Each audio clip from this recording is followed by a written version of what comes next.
Los Santos bleeds green. At the heart of 1992 stands the Grove Street Families, an African-American gang rooted in Ganton on the east side of the city. Their color is green, their rivals wear purple, and their story drives San Andreas. Grove Street is king! Grove Street is king! Oh no! And F ain't. Look at those Grove Street fools! But Grove Street isn't a single block. It's 3 sets. The Grove Street set, led by Sean Sweet Johnson, plus the Temple Drive families and the Seville Boulevard families. By the time Carl C.J. Johnson returns, those sets are fractured and feuding instead of uniting against their enemies. There you are, girl. You ain't messing with them essays. You know we beefing. Ain't nothing but a bunch of lowlife. You? At least I got principles. After the death of Brian Johnson, the youngest Johnson brother, Sweet grew stricter as a leader and enforced the family's rule to stay out of the crack trade. That stance cost them money, soldiers, and turf. While the Ballas flooded Los Santos with product and profit, Grove weakened under pressure and infighting. The collapse becomes clear in the Green Sabre. The Ballas carry out an ambush orchestrated by Crash Officer Tenpenny, with hidden betrayal paving the way. Sweet is badly wounded and arrested, while CJ is hauled out of Los Santos and dumped in the countryside. With its leader gone, the families fall apart, and the Ballas seize control of the city. Some Grove members defect, working under Big Smoke's crack operation. But the name doesn't die. When CJ and Sweet reunite late in the story, they claw back territory block by block. The gang wars let the player repaint Los Santos green. By the finale, the families rise from near extinction, storming Big Smoke's crack palace in End of the Line, and reclaiming their legacy. And here's the key correction. Big Smoke never officially leads the Grove Street families.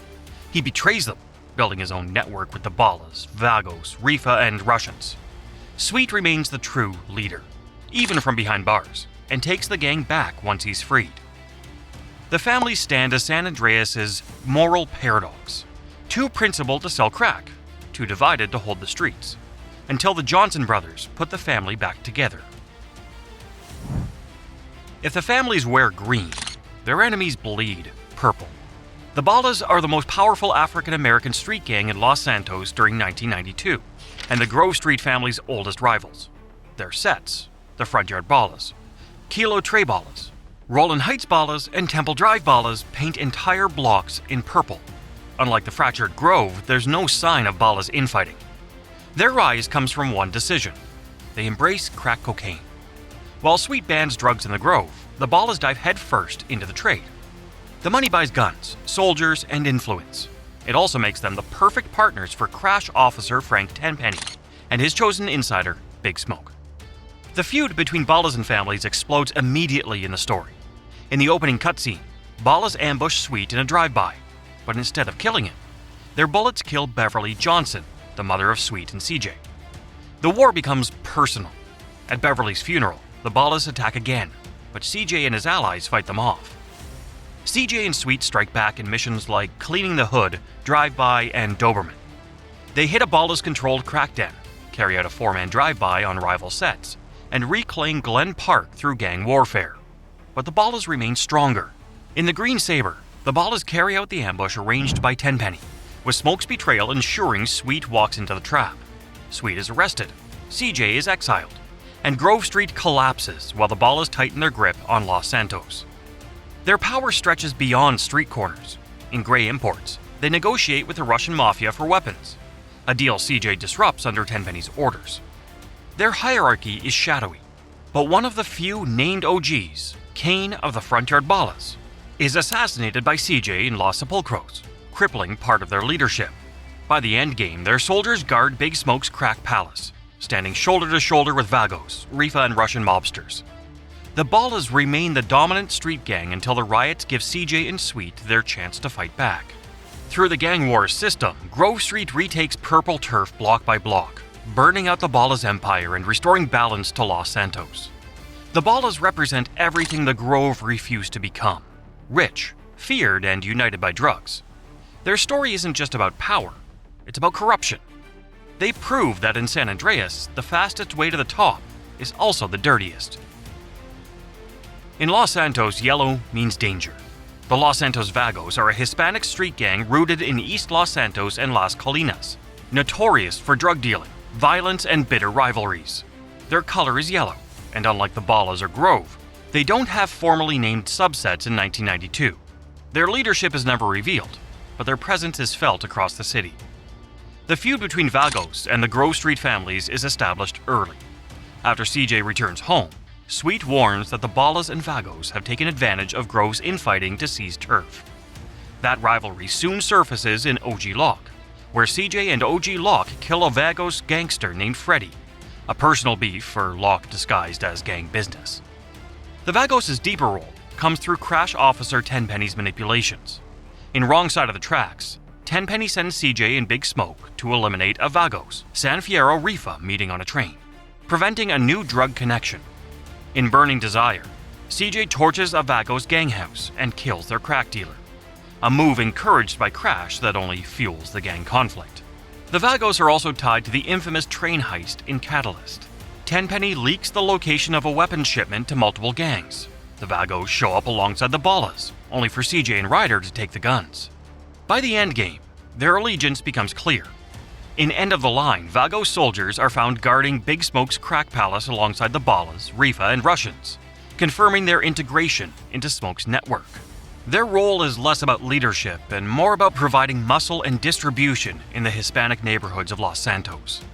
The Vagos remain active in free roam after the story. Through the gang war system, players can wage all-out turf battles against their yellow armies in East LS and Idlewood. The Los Santos Vagos embody opportunism. They aren't masterminds like the Syndicate or enforcers like the Ballas, but they always find a way to profit from chaos. In San Andreas, when green and purple clash, the yellow tide always rises to take a piece.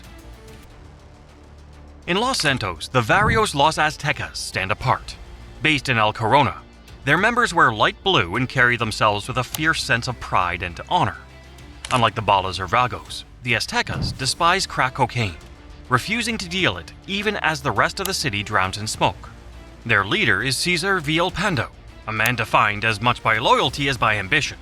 His relationship with Kendall Johnson, CJ, and Sweet's sister ties the Aztecas directly to the story. But this romance sparks tension. Sweet Johnson initially hates Cesar, dismissing the Aztecas as rivals. In early dialogue, he warns Kendall not to see Cesar, pointing out the animosity between their gangs. This hostility appears in Cesar Villalpando, the lowrider competition. Some Aztecas openly distrust CJ, questioning his presence, though Cesar defends him. Over time, CJ earns Cesar's respect, and the Aztecas shift from rivals to allies. The alliance becomes critical after the family's collapse. In the Green Sabre, it is Cesar who reveals Big Smoke and Ryder's betrayal, showing CJ the Ballas' ambush firsthand. Later, during Los Desperados, CJ and Grove foot soldiers join Cesar to retake El Corona from Vagos' control. The mission is bloody, but it restores the Aztecas' home turf. Yet even as allies, the Aztecas are not portrayed as fully unified with Grove. In free roam, their members can still act hostile towards CJ, likely a programming oversight, but story-wise, the alliance is cemented. At the end of San Andreas, the Varrios Los Aztecas represent something rare in Los Santos, a gang that fights for territory without selling its soul to the crack epidemic. They stand on the same side as Grove, not for money, but for respect. In the misty hills of San Fierro, the streets belong to the San Fierro Rifa. Their members wear blue, and while they may not control as much visible turf as the Los Santos gangs, their influence runs deep through the drug pipelines of San Andreas. Their leader is T-Bone Mendez, a ruthless enforcer tied directly to the Loco Syndicate, the cartel supplying crack across the state. Alongside Mike Torino and Jizzy B, Mendez forms the Syndicate's muscle. The Rifa don't operate like small street sets. They're more of an organized arm of the Syndicate itself. The Rifa's operations surface in photo opportunity. CJ and Cesar spy on a meeting between the Ballas, Big Smoke's faction of the Grove, and the Rifa, confirming the connection. Smoke's crack empire is supplied through San Fierro. The partnership makes the Rifa one of the most powerful groups in the game. Not because of turf wars, but because they hold the supply chain. CJ dismantles them step by step. In Jizzy, he takes down Jizzy B, the Syndicate's pimp and nightclub boss. In Pier 69, CJ and Cesar kill T-Bone Mendez and Ryder during an ambush on the waterfront. In Yay Kaboom Boom, CJ destroys the Syndicate's crack factory, crippling their production. And though CJ seemingly kills Torino in Torino's last fight, the government agent later resurfaces alive, revealing the syndicate was never truly under his full control.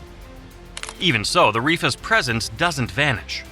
In the final mission, End of the Line, Rifa members guard Big Smoke's crack palace, showing that their network kept feeding product to Los Santos until the very end. The San Fierro Rifa are unique in San Andreas, less a street gang, more a cartel arm. They don't fight for neighborhoods, they control the flow of drugs. And in the drug economy of San Andreas, that makes them more dangerous than numbers on the street ever could. In San Fierro's Chinatown, order wears red and black.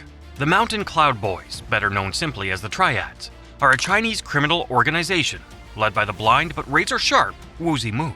Woozy, unlike the street gangs of Los Santos, the Triads operate like a disciplined syndicate built on loyalty, honor, and business. Woozy becomes a trusted ally of CJ, first introduced during the mission Mountain Cloud Boys. Let me reintroduce myself. I am the boss of the Mountain Cloud Boys. When the Da Nang Boys, a Vietnamese gang, ambush the Triads, cut us all down! Shit! Here they come again! CJ fights alongside Woozy's men to repel them. From this moment, CJ is welcomed as a partner, helping the Triads defend their territory and strengthen their grip in San Fierro. Their greatest rival is the Da Nang Boys, who had already slaughtered the Blood Feather Triad, one of Woozy's allied sets. Missions like Ranfali and Lure show CJ protecting Triad leadership from assassination attempts. In Amphibious Assault and Nang Thang, CJ takes the fight directly to the Vietnamese, wiping out their freighter operation and killing the Snakehead, the Da Nang commander in San Fierro. But the Triads don't just defend, they expand. Woozy partners with CJ again in Las Venturas, taking on the Italian Mafia at Caligula's casino. Together they plan and execute, breaking the bank at Caligula's, one of the boldest heists in the game, striking a massive blow against the Leon family's control of Las Venturas. The Mountain Cloud Boys stand out in San Andreas because they aren't corrupted by crack or petty street feuds. They fight for survival, expansion, and above all, loyalty. With Woozy at the helm, they prove that in the chaos of San Andreas, discipline can be deadlier than numbers. In San Fierro's shadowy docks, whispers of war come in Vietnamese. The Da Nang Boys are a violent gang trying to carve out a foothold in San Andreas. Unlike other gangs, they don't wear a flashy color. Their identity comes from military discipline, brutal tactics, and one goal: wipe out the Triads and replace them. Their presence is felt the moment CJ allies with the Mountain Cloud Boys. In Mountain Cloud Boys, the Da Nang ambushes Woozy's crew during a meeting, testing both CJ and the Triads. Woozy reveals the stakes. The Blood Feather Triad has already been massacred by the Vietnamese, proof that Da Nang intends to take Chinatown by force. The conflict escalates across San Fierro. In Ranfali and Lure, CJ thwarts assassination attempts planned by the Da Nang against Triad leadership. In Amphibious Assault, Woozy sends CJ on a reconnaissance mission to a Da Nang freighter, confirming they're smuggling men and supplies directly from Vietnam. It all culminates in Nang Thang. CJ launches a full-scale assault on the freighter, battling through waves of Vietnamese soldiers, freeing Chinese refugees held hostage. The snakehead tricked us! We're prisoners! Please help us escape! And finally, killing the Snakehead, the Da Nang commander. With their leadership destroyed and reinforcements cut off, the gang's expansion collapses. The Da Nang Boys never rise again in the story. Unlike the Ballas or Vagos, they don't linger in turf wars. They vanish after CJ's assault. But their impact is unforgettable. In a city defined by quiet crime and hidden deals, the Da Nang Boys remind San Andreas that some gangs wage war like soldiers, and their violence leaves scars. Las Venturas is a city built on casinos, and behind the neon lights lurk the old families from Liberty City. The Leon, Sindaco, and Forelli crime families form a fragile alliance to run Caligula's palace, splitting profits while plotting each other's downfall. The most powerful of the three is the Leon family, led by Salvatore Leon. Paranoid and ruthless, Salvatore trusts no one, not his allies, not even his own men. His demand for a neutral manager at Caligula's leads to Ken Rosenberg, a disgraced lawyer caught between the mob's crossfire. The Sindaco family, represented by Johnny Sindaco, wants the biggest slice of Ventura's money. But Johnny's arrogance leads to disaster. In the meat business, CJ rescues Rosenberg from a Sindaco ambush, mowing down Johnny's soldiers. Hey, Ken! Oh, my Christ, this fucking thing. Later, in intensive care, CJ abducts Johnny from the hospital, only for Johnny to panic during the escape and die from a defibrillator shock. His sudden death cripples the Sindaco family's ambitions in Las Venturas. The Farelli family, long weakened in Liberty City, see Las Venturas as a last chance to rebuild power. Their reach appears in St. Mark's Bistro, and Salvatore Leone sends CJ to Liberty City to massacre high-ranking Farellis at their own restaurant. The mission wipes out their leadership and cements the Farellis' downfall. By the end of the Venturas arc, the alliance has imploded. The Sindacos are broken, the Farellis butchered, and the Leones left standing. But even Salvatore doesn't win. Woozy and CJ execute breaking the bank at Caligula's, robbing the casino blind and proving that Las Venturas belongs to neither Liberty's Dons nor San Andreas' cartels. The Italian Mafia in San Andreas show that tradition means nothing without strength. Old names, old grudges, all crushed under the weight of greed, betrayal, and one audacious heist. In Los Santos, one syndicate doesn't wear colors, they wear suits. The Russian Mafia operate quietly out of the Atrium building in downtown LS, running arms deals and backing whoever pays best. They aren't a turf gang like the Ballas or Vagos, they're suppliers, selling the firepower that keeps the wars alive. CJ first clashes with them in just business. Big Smoke drags him into an assault on a Russian stronghold, claiming they're muscling into Los Santos. Whatever the truth, the raid benefits Smoke's rise, cutting out rivals while CJ does the heavy lifting. Their role deepens in gray imports. Here, the Russians cut a weapons deal with the Ballas, threatening to tip the balance of power in Los Santos. Under Tenpenny's orders, CJ crashes the meeting and kills the Russian arms dealer, keeping Grove's enemies from gaining military-grade weapons. By the final act, their allegiance is clear. In End of the Line, Russian mobsters defend the upper floors of Big Smoke's crack palace, standing alongside the Ballas, Vagos, and San Fierro Rifa. They aren't there for loyalty. They're there because Smoke's empire guarantees profit. The Russian Mafia never fight for territory in San Andreas. Their presence is quieter, but no less dangerous. They remind players that not every enemy waves a flag on a street corner. Some deal in shadows, trading guns for cash, and letting others do the bleeding. The Grove Street families weren't just weakened by the Ballas. They fractured from within. Two sets, the Seville Boulevard Families and the Temple Drive families, split from Grove and turned their guns on fellow family sets. The Seville Boulevard families, based in southeast Los Santos, the Playa del Seville area, embody the feud. In a phone call after Big Smoke, Sweet tells CJ that Seville and Temple are beefing with Grove instead of fighting the Ballas and Vagos. The conflict explodes in Sweet's girl. When Seville gunmen ambush Sweet at his girlfriend's place in Seville territory, CJ fights through the attackers to rescue his brother, proof that the worst shots were coming from inside the family. The Temple Drive families, operating out of the Temple district, are the other breakaway. They're called out in Sweet's phone call, and Big Smoke sums up the split in 9s and AKs. Families ain't united no more, man. Seville's wrong. Temple's wrong. Bad blood leads to bad blood. They don't get a dedicated mission, but their hostility is part of Grove's collapse. After the Green Sabre, both sets effectively vanish from the story. When CJ and Sweet rebuild, those areas are reclaimed through the gang war system and folded back under the Grove Street banner. From the green of Grove Street to the purple of the Ballas, from the yellow of the Vagos to the blue of the Aztecas and Rifa, San Andreas is a state divided by colors, corners, and codes. Every gang fights for money, power, and survival, but their stories reveal something deeper. The Grove Street families fell not just to rivals, but to their own fractures. The Ballas rose because they embraced crack, proving profit can outweigh principle. The Vagos thrived as opportunists, always waiting for chaos to cash in. The Aztecas stood for honor, refusing the poison that ruined Los Santos, while the Rifa became the syndicate's arm, controlling supply lines instead of street corners. Beyond Los Santos and San Fierro, the Triads fought like businessmen with bullets, outsmarting the Vietnamese Da Nang boys and carving out a disciplined empire of their own. And in Las Venturas, the Italian Mafia families tore each other apart over casinos, leaving blood on the neon floor, while CJ and Woozy robbed them blind.